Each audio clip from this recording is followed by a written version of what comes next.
Bienvenidos a 360 grados, una visión global de la noticia, un espacio para debatir sobre todo lo que sucede en Colombia y en el mundo. Iniciamos hoy 360 debatiendo sobre los nuevos ataques con ácido a mujeres en el país, convirtiéndose este crimen en una prueba de fuego para la Fiscalía y los jueces colombianos. En Bogotá fue atacada Inés Aminta Carrillo, quien tiene quemaduras en el 12% de su cuerpo. La policía ofrece 75 millones por la captura de su presunto agresor, alias Jairo.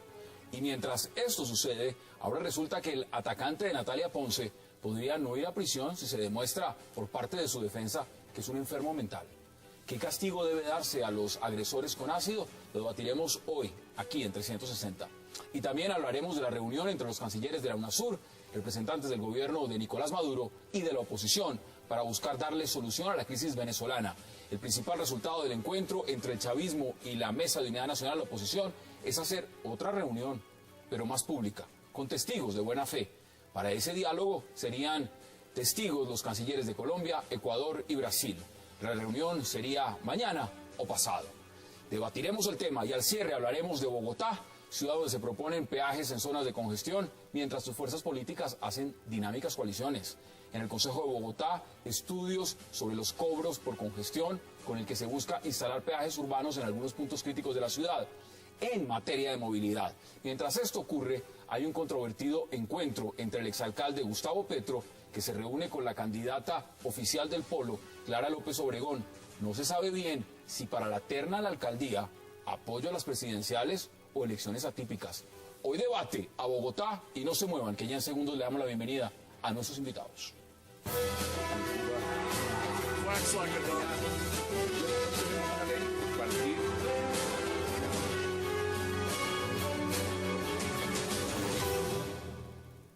Y qué placer darle la bienvenida hoy en 360 a Salud Hernández Mora, al senador Juan Carlos Vélez, a José Félix Laforí, al senador Juan Lozano y a Abelardo de la Espriella. Salud, caballeros, qué placer y gracias por aceptar esta invitación. Gracias como siempre, Hassan, por la invitación. Por razones obvias, empiezo este tema con usted, Abelardo. Usted representa a Natalia Ponce.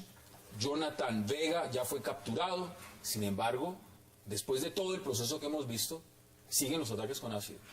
¿Qué va a pasar ahora? Usted está diciendo que va por tentativa de homicidio. ¿Cuál es la perspectiva? Porque también se publicó hoy una historia por parte de Juan Sebastián Lozano, un amigo personal de Jonathan Vega, donde manifiesta que este hombre sufre de esquizofrenia. ¿Eso es así?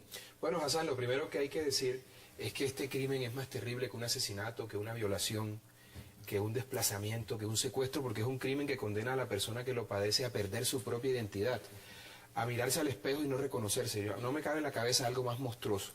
Pero efectivamente, en nuestro caso, este personaje fue imputado por tentativa de homicidio porque la vida de Natalia estuvo en riesgo y de no haber sido por la participación oportuna del personal médico que la atendió, habría muerto luego. Entonces se configura el delito y por eso hoy día está imputado. Pero además él aceptó haber cometido los hechos, pero no aceptó los cargos por ese delito. Pero eso será una discusión del juicio o luego de que se presente el escrito de acusación. ¿Qué fue lo que pasó en la audiencia? Y con respecto al tema de la esquizofrenia, eso no lo determina el señor amigo de este personaje a quien ya apodan el monstruo del Batán, creo, lo determina Medicina Legal, que es el instituto que por mandato de la ley tiene esa competencia. Salud. Mire, 2 nuevos ataques con ácido. ¿Cómo ve usted lo que está pasando? Y esto después de todo lo que ha pasado, por supuesto, con Natalia Ponce. Lo dijeron una experta, yo escuché el otro día, que cada vez que hay un ataque y entonces lo sacamos en medios, hay más ataques, se producen más ataques, es decir, por alguna razón, eso hace que la gente vea pues que es una manera de hacer daño y que con bastantes altas dosis de impunidad, pero sí lo habían advertido, que si nosotros le dábamos mucho bombo iba a haber más Sí, ataques. Pero ahí se parte de una premisa falsa, y esa fue una discusión de estos días, y es pensar que toda esta gente que hace este tipo de ataques tiene patologías psiquiátricas. No, de hecho, es que no hay que... De hecho lo discutimos esta mañana, es decir, evidentemente no todas las personas que hacen esto padecen una patología psiquiátrica. Sería tanto como no comentar los crímenes de la guerrilla, sería tanto como no comentar los homicidios. A mí me parece que entre más se visibilice el fenómeno tendrá un tratamiento diferente, no solamente por parte del gobierno, del Estado, sino también de la sociedad y de los medios de comunicación. Acá hay un tema de fondo. Pero no nos podemos cegar ante un tema tan grave y delicado. Te digo lo que dijeron los expertos. Sí, no, por eso. Senador, y también le doy la palabra a José Félix Gaffori, senador Juan Lozano. ¿Mañana hay debate en el Congreso sobre este tema? Sí, yo he citado el debate porque aquí hay unos temas sobre los cuales el gobierno tiene que responder. Primero, ¿por qué no reglamentó oportunamente una ley que está expedida hace varios meses? ¿Por qué permitió que siguieran las zonas grises, por ejemplo, frente a la atención de las víctimas por el sistema de salud? ¿Por qué no se tomaron medidas preventivas en relación con este fenómeno? Segundo tema grande, recompensas. Aquí hay víctimas de primera y víctimas de segunda. El presidente Santos anuncia como si eso fuera una subasta hasta cuánto sube una recompensa. Hay una mujer trabajadora sexual de Bucaramanga agredida con ácido. La recompensa para el agresor, 5 millones. A Luisa Fernanda, la porrista de Millonarios, la asesinaron. Sí. Recompensa por encontrar a ese asesino. 20 millones de pesos. ¿Cuál es la política de Estado en relación con este tema? Y lo otro es un tema técnico importantísimo donde debemos escuchar a los penalistas, al doctor del Espriella, al fiscal. ¿Debe ser el ataque con ácido un tipo penal autónomo o debe seguir siendo una extensión de las lesiones personales como es hoy? Eso es importante. Yo creo que ese es el tema. Yo creo que aquí estamos frente a un delito, ¿no?, que es absolutamente aberrante. Porque no se trata de quitarle la vida, se trata de destruirle la vida. Sí, así es. Porque las personas prácticamente pierden no solamente su identidad, sino que pierde todo su entorno. Es decir, lo que tiene que estar sufriendo esa familia es indecible. Por consiguiente, yo sí creo pues que en este caso concreto, primero las penas deben ser mucho más severas, ya bien sea como delito autónomo, mucho más que como intento de homicidio, que creo que es el único tipo penal que encontró el abogado de la causa precisamente para... Si cabe acá, porque algunos penalistas dicen que no cabría. Bueno, ese pero es un tema, ¿no? dijeron que yo no tenía razón hace una semana y la fiscalía imputó ese delito. Luego, esa es la realidad procesal. Y hoy lo dice incluso el propio ministro de Justicia. Que es una autoridad en la materia. Que es una autoridad y dice que los fiscales son autónomos para resolver si le cabe o no le cabe. Pero lo que usted dice que es bien interesante, el tema de las penas. Acá hay un senador como el senador Juan Carlos Vélez, que fue de los que más luchó para que subieran la pena, ¿no? Porque estaba en 6 años y quisieron ponerle en 8. Una iniciativa también de Mira, del partido Mira en su momento, sobre esta ley. ¿Cómo ve usted lo que está pasando? ¿Cómo se explica además, senador, como lo dice el senador Juan Lozano, que una ley aprobada, sancionada, no se reglamente y el plazo venció el 2 de marzo? El 2 de febrero. Bueno, en el debate de la Comisión Primera del Senado, nosotros pedimos penas drásticas de 20, 30 años. Eso lo planteamos en el debate. Ahí está en YouTube, cuando ahí subimos nosotros la intervención nuestra en esa Comisión Primera.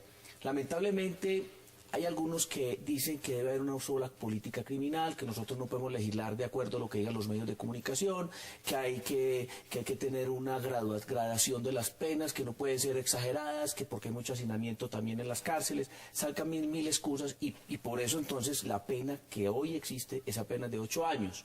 De 8 años que afortunadamente se logró porque se había planteado 6 años, 6 años que buscaban era permitir la excarcelación. Con 8 años se evitó la excarcelación. Claro que ¿cuál es el problema que nos queda? Que si la persona se allana cargos, pues entonces solamente le aplicarán 4 años, sí. y si se porta bien en la cárcel, pues de pronto los 2 o los 3 años ya está fuera. Entonces, el propósito que se perseguía mientras que recibe el ataque está condenado de por vida. Necesitamos aumentar la pena, yo estoy de acuerdo con eso, así lo dijimos en el debate. Y lo otro, Hassan, que fue lo que planteó el senador Juan Lozano, que eso lo hemos dicho claramente en estos días, es que aquí hay una responsabilidad política del gobierno del presidente Santos. Me dice, ¿pero por qué? Por una razón muy sencilla, es que la ley 1639 le dio 6 meses de plazo al gobierno, que se vencía el 2 de enero, porque la ley es del 2 de julio del año pasado. 2 de enero. El 2 de enero, para que reglamentara la ley y sobre todo la venta de este tipo de sustancias que se utilizan para agredir a las personas en el rostro. El gobierno no lo hizo. Ahora, como ha habido una presión grande por esta situación, entonces el ministro del Interior sale ayer, hace una rueda de prensa, yo no sé dónde lo dijo, pero al menos vi los titulares diciendo que ahora creó una comisión, apenas ahora, después que pasó todo lo que todos conocemos, creó una comisión para reglamentar la ley. Ella está por fuera de la ley. Extractos, porque además lo que hizo el ministro fue habilitar la línea 155 también, que eso algunos críticos dicen es como pañitos de agua tibia frente a una situación como esta. Veamos extractos de este artículo que escribió Juan Sebastián Lozano, una persona que conoció o conoce a Jonathan Vega. Veamos extractos. Conocí a Jonathan Vega hace 3 años en un retiro campestre organizado por una psicóloga que trataba a jóvenes con problemas de depresión y abuso en el consumo de drogas. Soy testigo de que Jonathan Vega es un hombre enfermo. Un par de veces me dijo que lo atormentaban voces. En una ocasión me dijo que las voces que escuchaba le decían que no quería que fuera un hombre feliz y que por eso debía vencer a los fuertes demonios que lo atormentaban. No sé cuál es su grado de esquizofrenia, pero es claro que su condición influyó en su nefasta decisión. Los jueces y los médicos determinarán cuál es la pena para el monstruo del Batán. Jonathan pasará varios años en la cárcel o quizás será internado de por vida en un hospital psiquiátrico. Por supuesto, debe pagar por su crimen. Abelardo, esto no es excusa absolutamente nada, manera. pero sí nos da un parámetro de lo que significa la descomposición en la que estamos. Sí, pero déjame decirte algo antes, Hassan, que mencionó el senador Juan Lozano, que me parece importante. De no haberse publicitado todo este tema, ¿se habría ofrecido la recompensa que se ofreció? Obviamente no. Primero se ofrecieron 5. Y después nosotros hicimos una oferta mayor y la policía la subió, era como una subasta. La familia, ¿no? Y claro, ustedes. la hicimos nosotros directamente. Entonces, ¿qué precedente se ha creado con esto? Hoy, una humilde mujer que fue atacada en un barrio del sur de Bogotá, se está ofreciendo por ella hoy la misma cantidad de dinero que se ofreció por ubicar a los atacantes de Natalia Ponce. Luego, entonces, eso ha servido y seguirá sirviendo.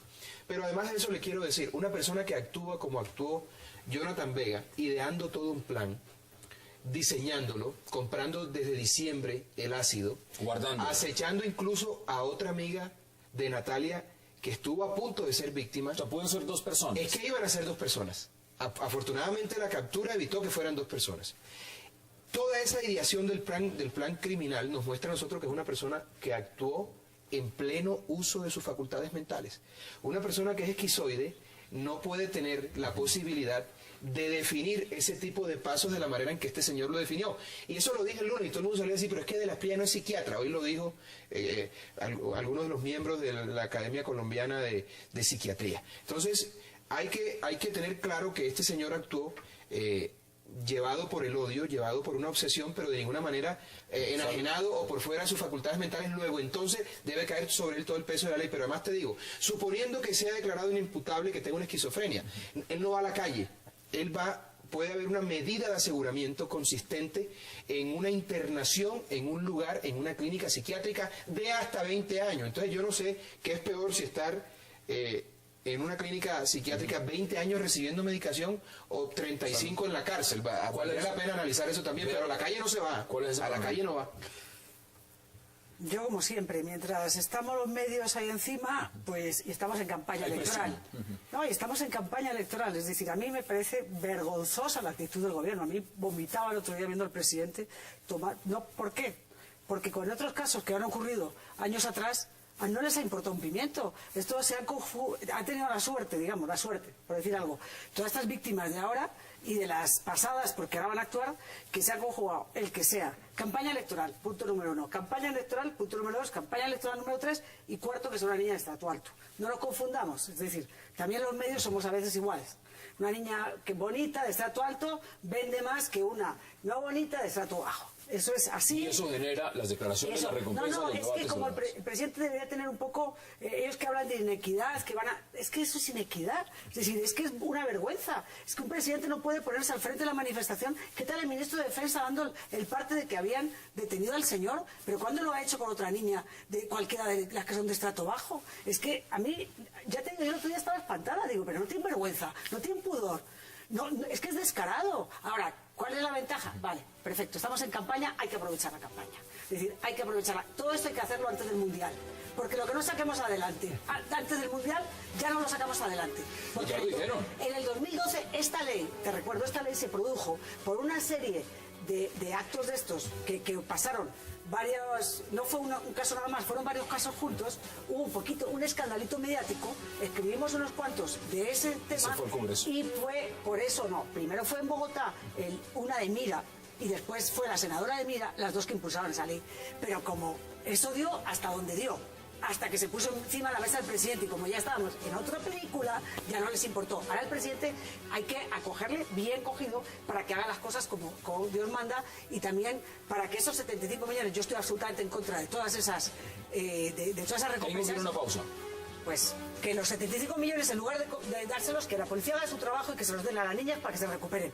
Porque con 50 recuperas algunas de las cirugías estéticas. Si no tienes 50 y le estás dando 75, un trabajo que lo tenían que hacer ellos. Porque estaban en la ley. Ya le voy a dar la palabra, senador. Vamos a la pausa en 360 y ya regresamos.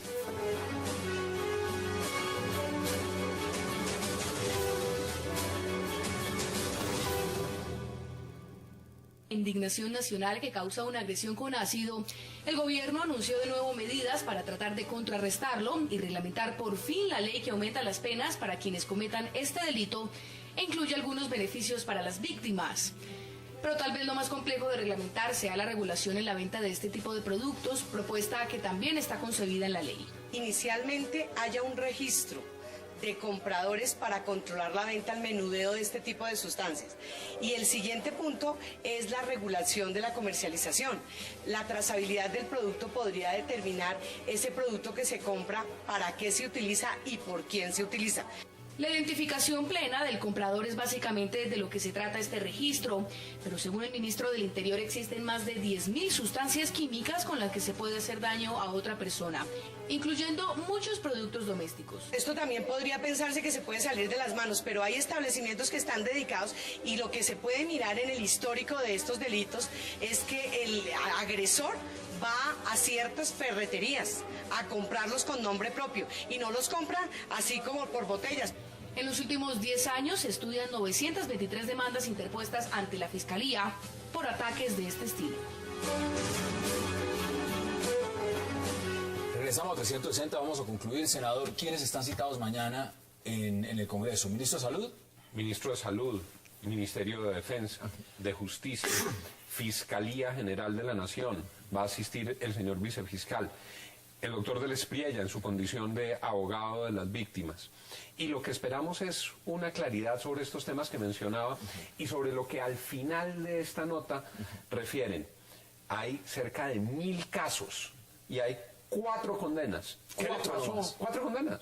¿Qué le pasó al Estado colombiano? ¿Cómo es posible que haya cerca de 1.000 mujeres y estén en absoluta impunidad sus procesos? Es decir, este señor, Jonathan Vega, fácilmente pudo ver los índices de impunidad en este caso y decir, yo opto es por esto porque aquí no me van a encontrar. Claro, no va a pasar absolutamente nada. Es una buena conclusión. La posibilidad estadística es 0.5% de que lo condenen. Eso es una vergüenza. Eso es el imperio de la impunidad. Y concentrado en Bogotá y Medellín. Gravísimo. ¿Cuáles son sus conclusiones, senador? Porque vamos a cambiar de tema. Para mí, esto hace no mucho tiempo era considerado lesiones personales. Ya después se creó un tipo penal, que es el de la ley 1639, donde se agrava o se aplica una pena mayor. Pero yo creo que a partir de lo que ha ocurrido estos días, estaríamos pensando ya en una nueva ley donde se sancione mucho más drásticamente. Pero ustedes recuerdan, por ejemplo, que una oportunidad cuando empezó el tema del SIDA, que hubo más de uno de estos personajes que salían con una jeringuilla infectando a la gente. Yo no sé dónde está, digamos, como el punto exacto del debate que planteó Salud y Abelardo. Pero yo creo más bien que en la medida en que se visibilice situaciones de estas, a la final la gente va comprendiendo el drama, la gravedad y la monstruosidad que hay detrás de estos psicópatas. Es que salir con una jeringuilla, ¿ustedes no recuerdan eso? Incluso en otra oportunidad había otra moda, que cogían, no de pista, que cogían una cantidad de aguas espantosas, ¿no? Y también se le inoculaban a la gente, con lo cual les hacía una septicemia. Pues, las maneras como 2011. Ese año Colombia fue el de mayor ataques con ácido. Terrible. En el mundo. Terrible. 2011. Por ¿Y Abelardo? Porque vamos a sí, tengo conclusiones porque no todo se puede quedar en críticas. Primero, esto debe ser una política de Estado, no un eslogan de gobierno. O un eslogan de campaña. Eso debe ser una política de Estado. Segundo, hay que hacer una modificación a la ley para que este tipo penal sea autónomo, con penas altas que no permitan subrogados penales descuentos. Segundo, una unidad élite en la Fiscalía para solo perseguir estos delitos teniendo en cuenta el grado de impunidad que hay. Y tercero, también lo propio en policía judicial, crear un cuerpo que investigue y persiga estos delitos. Me parece que eso es fundamental para superar un flagelo que es terrible y que nos compara a naciones que viven en el medioevo como Pakistán, por ejemplo. Eso no tiene presentación. Una cosa nada Eso no más. tiene presentación. Yo creo que tan importante como las penas es que las víctimas reciban los fondos De acuerdo. necesarios para que se puedan reconstruir De acuerdo. hasta donde puedan, y después un apoyo laboral, es decir, hay que darles un apoyo laboral. 40, 50 y 60 De acuerdo, estamos de acuerdo, Salud. No, Muy buena propuesta. y 50, 60, 70 millones cuesta, es decir, o 100 millones. Sí, que esto pero no es crear una un broma. presupuesto, una partida para la atención de las víctimas que no tengan recursos. Claro. Hay otro tema en la agenda, porque este tema, por supuesto, seguirá debatiéndose y seguirá en la luz pública. Salud, ¿usted sabía que UNASUR sirve? No, yo creo que no sirve para nada. Porque ya logró una reunión entre Bueno. el presidente Nicolás Maduro y la oposición en Venezuela. No, y también sirve porque seguramente hay hijos y primos de políticos colocados ahí, luego sirve. Mire, en este momento justamente está el presidente de Venezuela, Nicolás Maduro. Veamos qué está diciendo. Que encarte. Que encarte. Es movimiento económico. Es movimiento económico. Va generando varios impactos. Yo quisiera... Un comentario rapidito, Adelante. presidente, que tiene que ver con los colectivos de dirección. Colectivos. Para el Colectivos. colectivos de Me dirección. suena, colectivos. Colectivos de dirección, de paz, de amor, de construcción del país. Colectivos armados, de amor, armados de valores. Armado Un de saludo valores. a todos los colectivos. Yo se lo decía hoy, allí también en la conversación, le decía, no, los colectivos son una fuerza de trabajo, de amor a la patria, de pasión. Así que ustedes saben que de pronto son mundos distintos, ¿no? Yo les decía allí, cuando ustedes dicen colectivo, uno siente lo grande, lo bueno, el trabajo colectivo, todos juntos haciendo algo bueno. De pronto uno dice colectivo y alguien de la derecha, ¡pum!, gente armada, asesinos, malvados. ¿Verdad? Eso no puede ser, porque son venezolanos. Lo mismo hacían con los círculos bolivarianos hace 12 años, ¿se acuerdan? Por esta época, que los círculos asesinos, los círculos del terror, y era gente trabajadora, de las más humildes, que habían sido invisibles toda la vida, y el comandante Chávez los incorporó en los círculos bolivarianos. Rodríguez Torres era el coordinador de los círculos bolivarianos. Esto que estamos viendo es en vivo y en directo, hora de Colombia, 8:26 p.m., es media hora más en Venezuela, en Caracas. Esto es el programa del presidente Nicolás Maduro en radio y televisión que se llama En Contacto con Maduro, y está hablando, por supuesto, de estos colectivos armados de amor después de la reunión que tuvo gracias a UNASUR con la oposición. ¿Cómo ven el panorama? A mí me parece un acto de cinismo oficial sin igual. Lo que el mundo ha visto es la tortura de sus estudiantes, el asesinato, el abuso del poder, la negación de la libertad de expresión, para que hable de colectivos de amor. Y me parece que es vergonzosa la posición que ha tenido la Cancillería colombiana, arrodillada ante el régimen de Nicolás Maduro, quién sabe por qué causas que no son capaces de confesar. Hay unas evidentes asociadas con Cuba y las FARC, pero no hay derecho a que la Cancillería colombiana, que había tenido una historia de dignidad en la defensa de los derechos de los ciudadanos, esté prestándose para un juego de legitimidades sin ningún empeño por defender la Debería libertad. darse algunas condiciones antes de ese diálogo, porque Empezando por liberar los presos políticos. ¿Cuál diálogo con la gente en la cárcel? ¿qué dicen? Pero Juan tiene un tema que a mí me parece de la mayor trascendencia. Yo creo que Colombia tenía una larga tradición internacional. Los cancilleres tenían peso específico.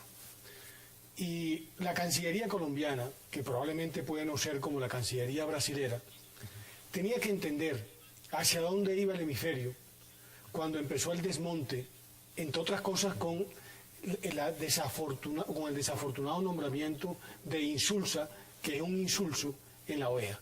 A partir de allí vino el desmonte completo de los organismos multilaterales, que entre otras cosas defienden regímenes democráticos, donde la libertad de medios, Aquí ya donde toca la mandarles el democracia papel, liberal. el papel imprenta para el papel Claro, periódico, porque no claro. tiene con qué imprimir. Por ello yo creo que lo que está planteando Juan es la mayor importancia. ¿Qué papel tan absolutamente vergonzoso de la Cancillería colombiana. Es decir, no solamente no dijo nada cuando conculcaron los derechos de miles de venezolanos que protestaban contra un régimen. Se han vuelto notarios de la injusticia. Buena frase. En este momento se ha vuelto notario de la injusticia, consolidando una dictadura por cuenta de la Cancillería colombiana. Acá hay un tema, y esto porque somos un programa en vivo, nos están reportando en este momento que hay 2 explosiones en el centro de Bogotá, en la carrera quinta con 34 y en la carrera séptima con 48. Estaremos pendientes de esa información, de qué es lo que está pasando, para continuar y ampliar, por supuesto, por eso es lo que nos están reportando. Con 3 años de santo, imagínate cómo... Ahora, ese tema, el tema de las condiciones, porque es que venga UNASUR y diga, no, siéntense a hablar. A mí lo que me parece, yo cualquier cosa de reunión de este tipo lo que hace es avalar un régimen, para mí es una dictadura, Venezuela, no tengo ninguna duda. Es decir, el hecho de que ya le tengan que mandar papel y todavía siguen diciendo los medios aquí, no, vamos a ver si nos reciben el papel, pero si ya tienes que mandarle papel, porque quieren ahogar a los medios, ya los han ahogado casi todos prácticamente los medios independientes. Pues entonces obviamente estamos en una dictadura. Es que eso es una dictadura en todos los órdenes. Es una dictadura en el Poder Judicial, es una dictadura en los 3 poderes totalmente cogidos por ellos. Y además cuando no tienen una ley, no les conviene, se la inventan, no les importa nada. A mí me parece muy grave que Colombia avale algo que es una farsa. Es decir, es una farsa. Reunirse como organismo, que vaya UNASUR, pero que vayan los del ALBA. Es decir, que vayan los del ALBA, UNASUR es ALBA, entonces que vayan ellos. Yo creo que Colombia solamente puede estar con las organizaciones internacionales, en las que yo no creo mucho, pero al menos en las que son medianamente serias.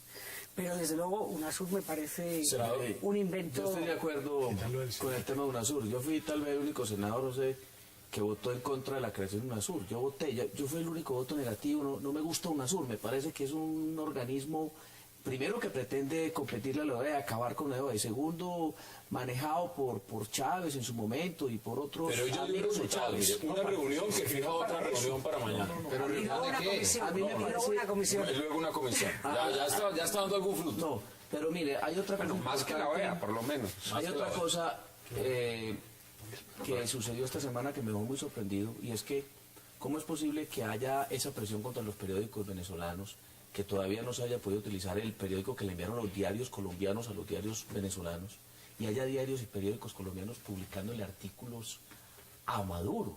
El periódico colombiano estos días, hace 2 o 3 días, sacó un artículo de Nicolás Maduro, y dije, pero ¿cómo así que nosotros le vamos a abrir las puertas aquí a Nicolás Maduro? Mientras allá... ¿Cómo habla? Claro, no, pues yo creo que le escriben algo, pero lo último que les quería contar es que hoy en La Haya varios parlamentarios latinoamericanos firmamos una denuncia contra Nicolás Maduro. Se está radicando, precisamente hoy fue radicada la denuncia por violaciones a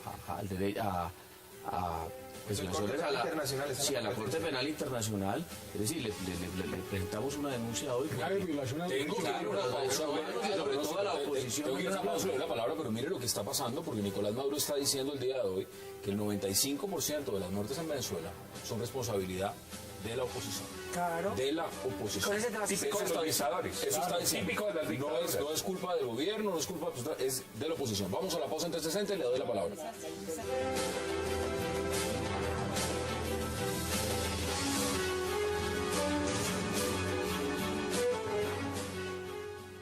Este no es el inicio del diálogo.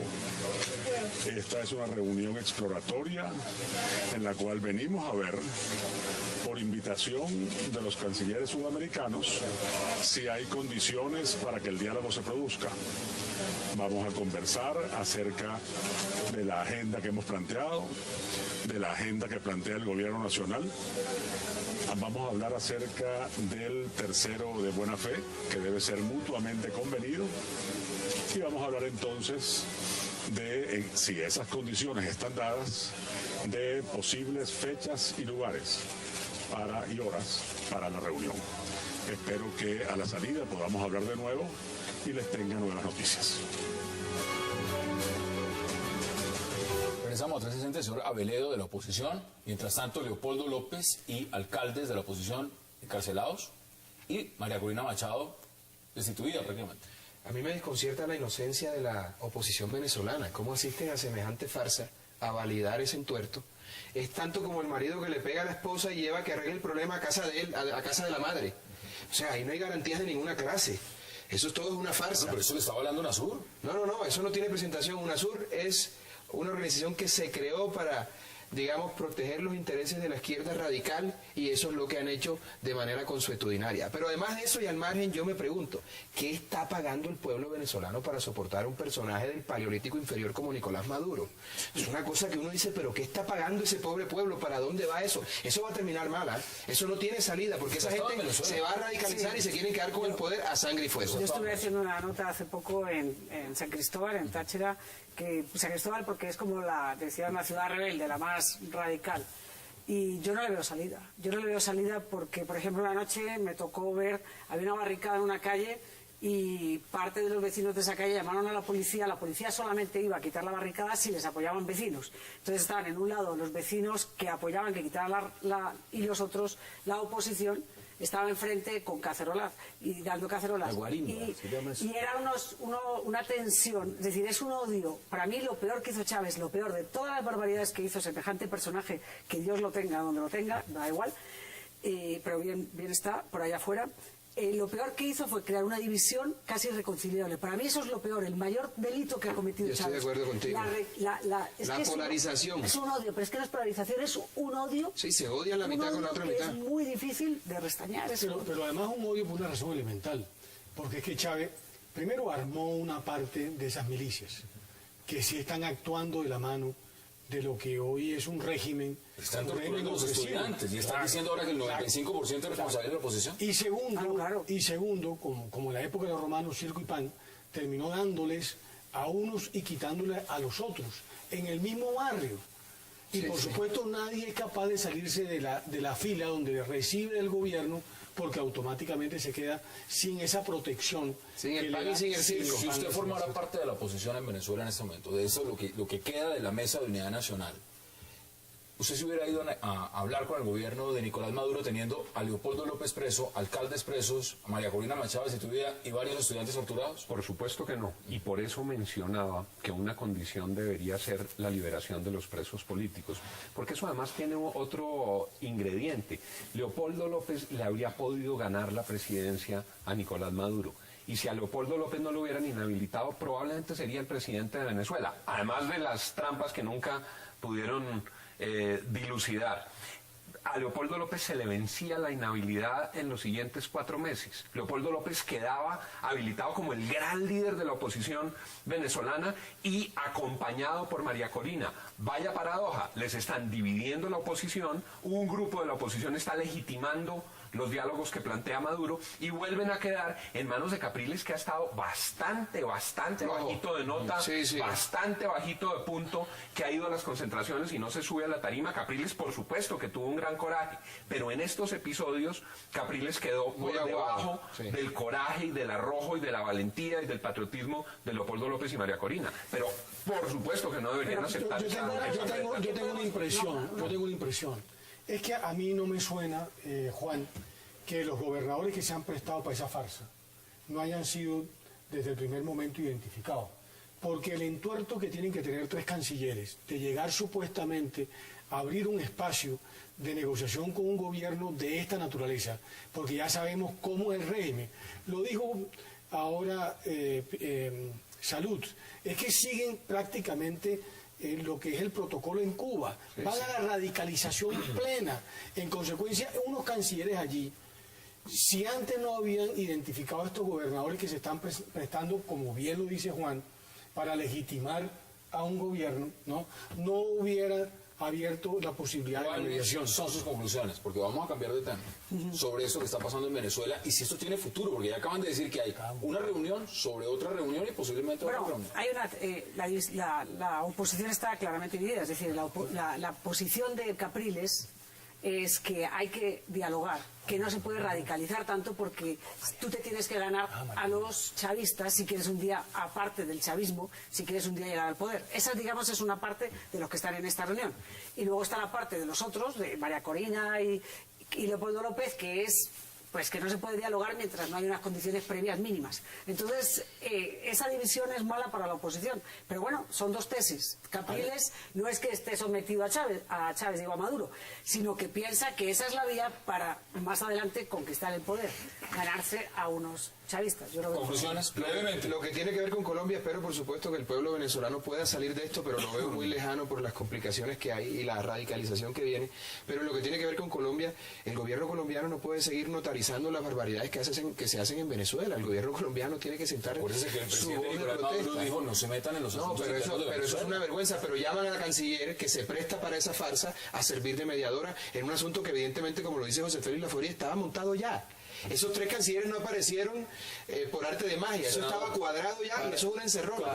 Para mí en Venezuela no ha pasado ni el 1% de lo que va a pasar. Venezuela va a una guerra civil. Estoy de acuerdo. Y sangrienta porque Venezuela en este momento está controlada por los cubanos. Está manejada por los cubanos. Hay 4 generales del ejército venezolano que son cubanos nacionalizados. Y el que está dirigiendo la represión contra la oposición es un cubano, es un general cubano.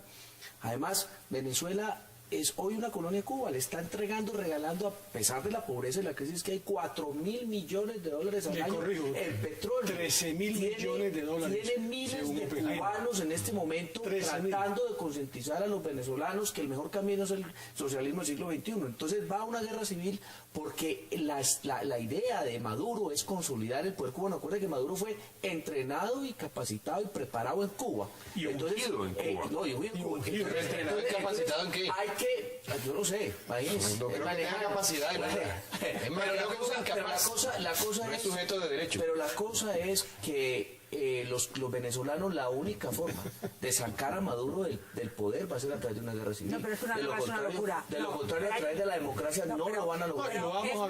Es mejor un mal gobierno que una guerra. Cualquier cosa es mejor que una guerra. No, es que yo no, pero... No, lo que quiero decir es que yo no creo que... Hay gente, te habla todo el tiempo, hay gente de oposición que te habla que esto tenía una guerra. Yo les digo... Mejor es Maduro que una guerra, cualquier cosa. Lo que yo veo que es imposible es una solución, porque es imposible el diálogo con unas bestias que lo único que te están todo el día ¿cómo lo van a sacar de allá? ¿Cómo lo van a sacar de allá? No, es que no lo vas a sacar. A través de un mecanismo democrático no va a funcionar. Una última conclusión. Mira, aquí todo va a salir mal. La canciller se metió en el lugar equivocado. Y en consecuencia, es evidente que no van a poder evitar las protestas. Al margen de las conversaciones que eventualmente puedan tener estos cancilleres con la oposición y el gobierno. En consecuencia, la cosa va a... Hay un sector de la oposición que no quiere. Por eso, pero además, la inmensa mayoría de los venezolanos quieren seguir en la protesta. Yo creo que es fundamental que estos bastante inútiles organismos internacionales se concentren en el tema de transición democrática. Es ahí donde deberían poner el foco, que las próximas elecciones en Venezuela no se las roben, que si hay acusaciones hagan los reconteos, y eso es lo que el sector de Leopoldo López y María Corina está pidiendo.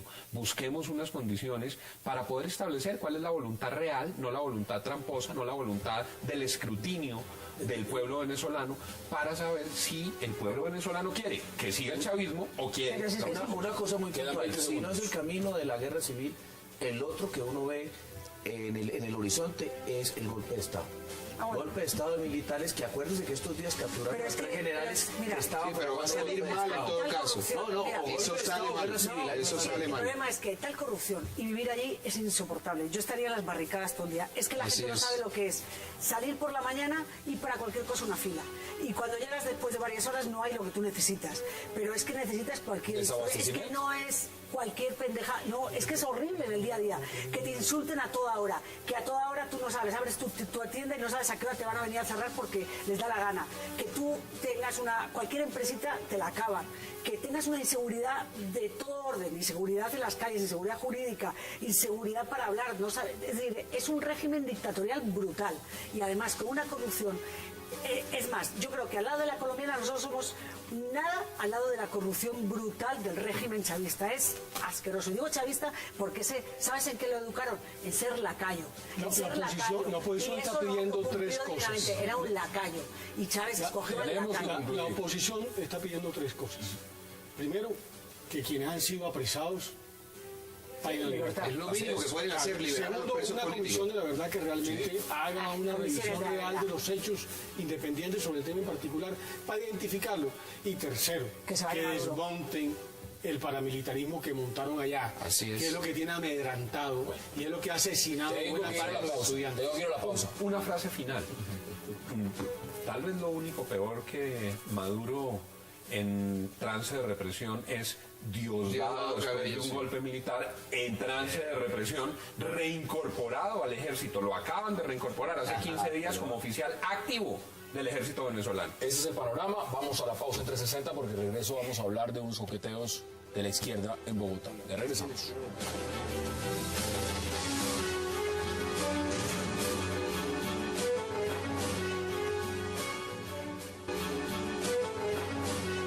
Regresamos 360 a la recta final. Salud, ¿cómo le parece a usted Clara López Obregón y Gustavo Petro juntos?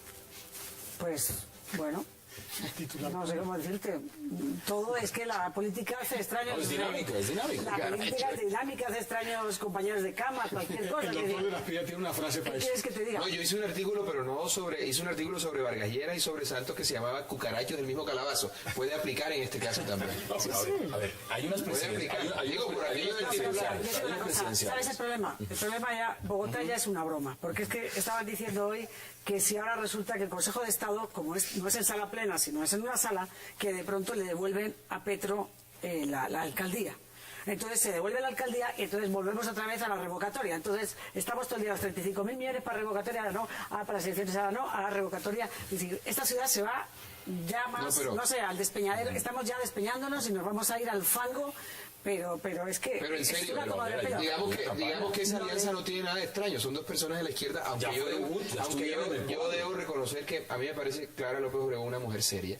Me parece que lo hizo bien cuando reemplazó, y me parece una excelente candidata en honor a la verdad. No pienso lo mismo del señor Petro, lo cual me parece que podría afectar en plena campaña electoral a la doctora López Obregón. Lo que pasa es que aquí hubo una división que acabó con el Polo, por lo menos no acabó, pero sí dividió al Polo y Progresista se fue con la Alianza Verde. Hay una parte balseada, que es Peñalosa. Peñalosa sí está como el cuento de la vivienda, en el lugar equivocado. Porque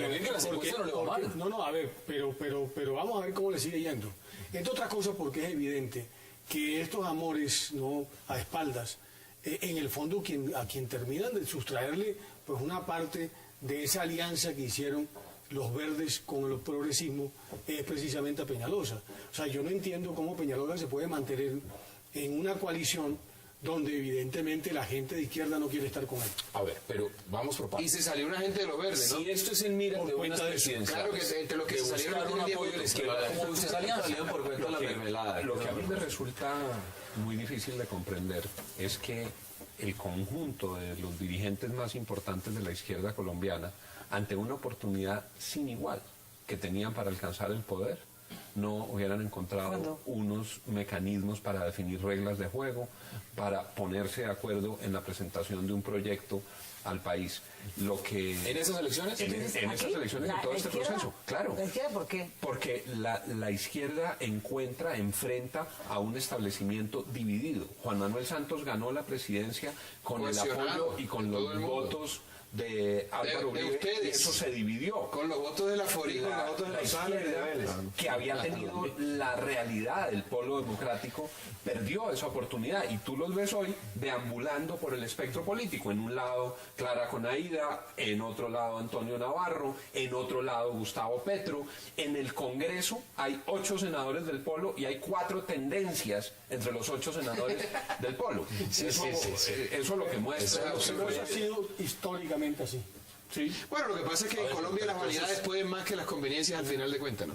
¿Cómo lo ve usted desde su origen? Yo no creo en que ese matrimonio llegue a alguna parte. Yo lo que decía aquí el senador Lozano, lo que uno ve en el Congreso es una izquierda muy dividida y sobre todo muy marcada esa división entre los progresistas y el polo. Yo no veo que ellos vayan a alguna parte. Lo que nos da a nosotros mucha tranquilidad, eso sí, hay que decirlo, es que al menos tenemos identidad en algo, que ninguno va a votar por Santos.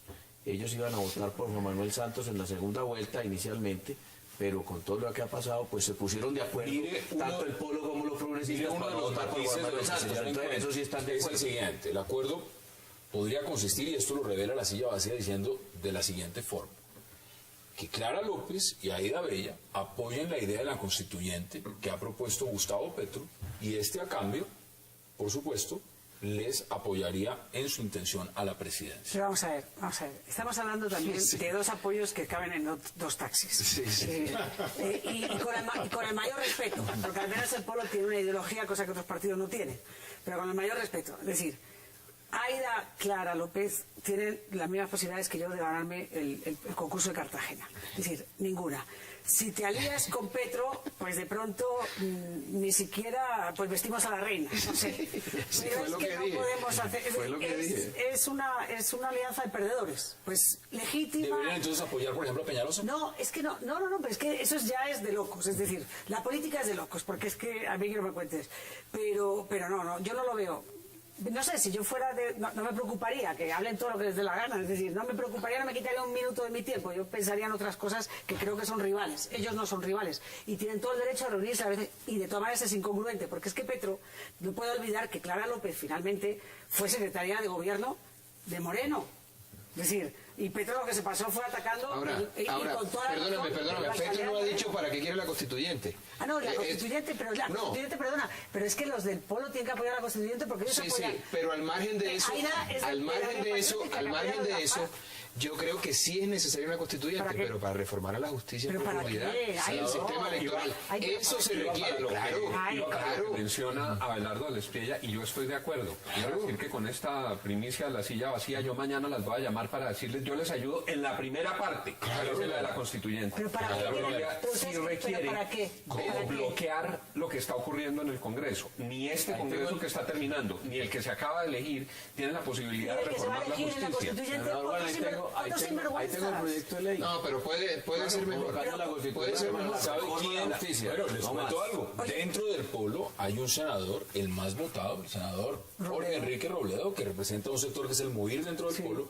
Y el de esa reunión al parecer no sabía de más. No, pero es que no puede saber porque hay un enfrentamiento. Además, ellos detestan pero volvamos un momento a la constituyente nada más. Eso que dicen que es que va a cambiar, una constituyente va a cambiar. ¿Qué pasa? ¿Que la constituyente solamente podemos elegir alemanes y japoneses? Porque que salvo que elijamos alemanes y japoneses, aquí se va a elegir la misma porquería. Y no se va a reformar la justicia, porque ellos no se quieren reformar, porque viven felices en esa inmundicia en la que trabajan. No depende de ellos. Yo creo varias cosas. A mí me parece que además hay una tendencia natural que se busque Petro con Clara. ¿Nos salieron peleados? No, de acuerdo, pero digámoslo que ahí por lo menos hay un escenario de identidad ideológica. Me parece que eso tiene hasta algún grado de coherencia. El que no estaba jugando coherentemente ahí era Enrique Peñalosa, que tendrá un costo político. Y me parece que ese sector eventualmente podría plantear alguna cosa que vaya mucho más allá de la coyuntura. Y sí creo, como lo dice Abelardo y lo está refiriendo Lozano, que Colombia sí requiere una Pero para otra elección de Uribe. Conclusiones, senador. No, 20 segundos. Sigo insistiendo que aquí la izquierda sigue muy dividida, no tiene opciones de poder, y vuelvo y aprovecho y echo la cuña también. Yo estoy de acuerdo con la constituyente para la reforma de la justicia. No, sí, usted para la reforma de la justicia y por debajito para la otra reelección de Uribe. No, pero siempre piensas más. Eso hay que creer en la gente. Eso es un cuento que en lo que a mí respecta, desgraciadamente acierto. En lo que a mí respecta, yo creo que la constituyente es necesaria para la reforma de la justicia y una reforma electoral. Senador Juan Lozano, yo creo que Colombia necesita una reforma electoral. Colombia necesita cambiar las reglas de juego para el ejercicio de la política. Así es. Por esta ruta que vamos, las instituciones están perdiendo toda su legitimidad. En el componente político, la Constitución del 91 nació de un conejazo que le metieron a los colombianos, que fue revocar un Congreso para volverlo a elegir y para que contrarreformara la Constitución. Y ese pecado original hay que purgarlo, hay que cambiarlo y hay que darle al país la posibilidad de volver a creer en su política. Se nos acabó el tiempo. Pero tengo el titular. La Forí, Lozano y Vélez están de acuerdo con Petro.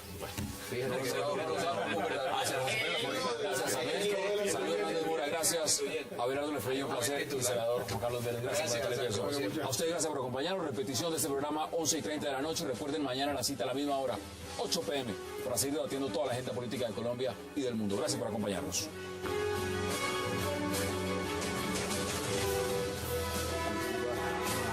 acts like a dog.